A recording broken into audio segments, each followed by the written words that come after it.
Le comité Richelieu, c'est une vieille dame qui va fêter ses 30 ans l'année prochaine. Et c'est une association qui a été créée par des entreprises et qui est devenue finalement l'association des entreprises innovantes de France. Donc on est un relais des entreprises vis-à-vis des pouvoirs publics, des institutions. Et puis on a un deuxième, pilier activité qui est la mise en relation. C'est-à-dire comment on peut mettre en relation des entreprises avec des grands groupes, mais aussi avec des territoires. Aujourd'hui, ce dont ont besoin les industriels, nos clients, c'est d'un accès à l'ingénierie technologique autour de l'IT qui soit à un coût raisonnable et également les ingénieurs ont, eux, besoin d'accéder à un cadre de vie qui soit de très bon niveau.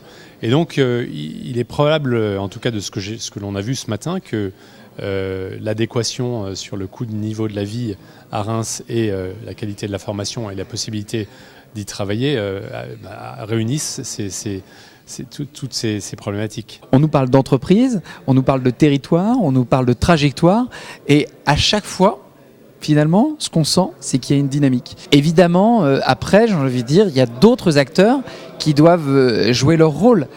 Et parmi ces acteurs, il y a les entreprises.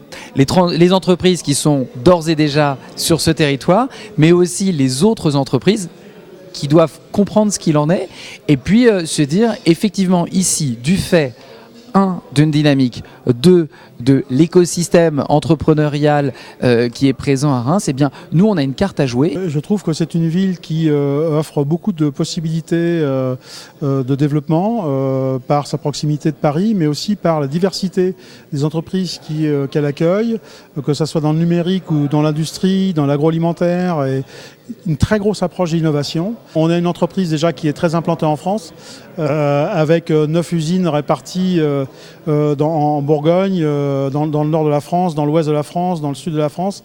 Donc on n'a pas aujourd'hui de projet de développement complémentaire en France, mais c'est vrai que si on avait à le faire, ça serait une région qu'on regarderait de très près. Invest in Reims.